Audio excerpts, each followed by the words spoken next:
ஒரு மனிதன் 1000 தங்க நாணயங்களை கடனாக வாங்கினார். சாட்சி இல்லை, பிணையாளர் இல்லை. அவர் சொன்னார், அல்லாஹுவே சாட்சி, அல்லாஹுவே பிணையாளர். பிறகு கடனை திருப்பி தர முடியாமல் அவர் செய்த விஷயம் என்ன தெரியுமா? அவர் அந்த பணத்தை ஒரு மரக்கட்டையின் உள்ளே வைத்து கடலில் வீசினார். ஆனால் அதிசயம் என்ன தெரியுமா? அந்த பணம் உண்மையிலேயே உரியவரிடம் சென்றது.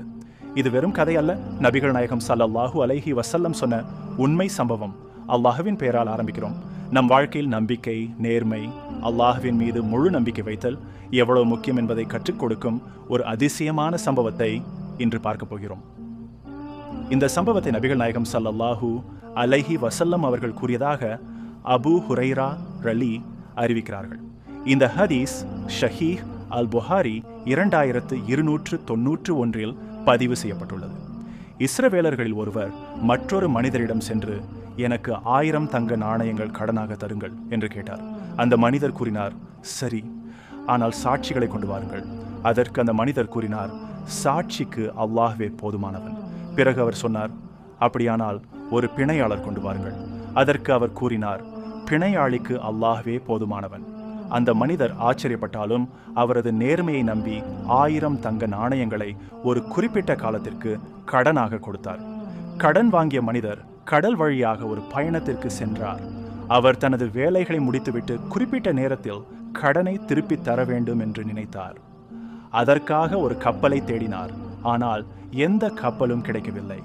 நேரம் நெருங்கிக் கொண்டே இருந்தது. அவர் அல்லாஹ்வை நோக்கி இப்படி சொன்னார், இறைவா, நான் இந்த மனிதரிடம் 1000 தங்க நாணயங்கள் கடனாக பெற்றேன். அவர் சாட்சி கேட்டார், நான் அல்லாஹ்வே சாட்சி என்றேன். அவர் பிணையாளர் கேட்டார், நான் அல்லாஹ்வே பிணையாளர் என்றேன். அவர் அதை ஏற்றார். நான் அவரிடம் பணத்தை அனுப்ப முயன்றேன், ஆனால் எந்த கப்பலும் கிடைக்கவில்லை.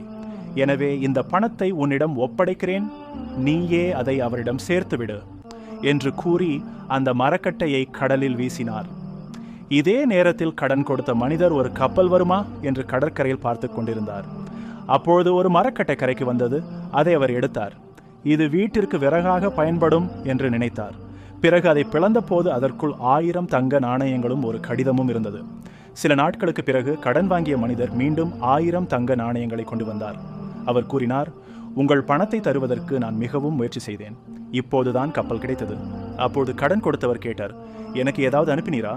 அவர் சொன்னார், இல்லை, கப்பல் கிடைக்கவில்லை. அப்பொழுது அந்த மனிதர் சொன்னார், அல்லாஹ் நீங்கள் அனுப்பிய பணத்தை என்னிடம் சேர்த்து விட்டான். இந்த சம்பவத்திலிருந்து நாம் பல பாடங்களை கற்றுக்கொள்ளலாம். ஒன்று, அல்லாஹ்வின் மீது முழு நம்பிக்கை. ஒருவர் உண்மையாக அல்லாஹ்வை நம்பினால் அல்லாஹ் அவருக்கு வழி உருவாக்குவான். 2, நேர்மை. அந்த மனிதர் எந்த காரணமும் சொல்லாமல் கடனை திருப்பி தர முயன்றார். 3, கடன் என்பது பெரிய பொறுப்பு. இஸ்லாமில் கடனை திருப்பி தருவது மிகவும் முக்கியம். 4, அல்லாஹ் வாக்குறுதியை காப்பான். மனிதர்கள் மறந்தாலும் அல்லாஹ் மறக்க மாட்டான். இந்த வரலாறு உங்களுக்கு பிடித்திருந்தால் லைக், ஷேர், சப்ஸ்கிரைப் செய்யுங்கள்.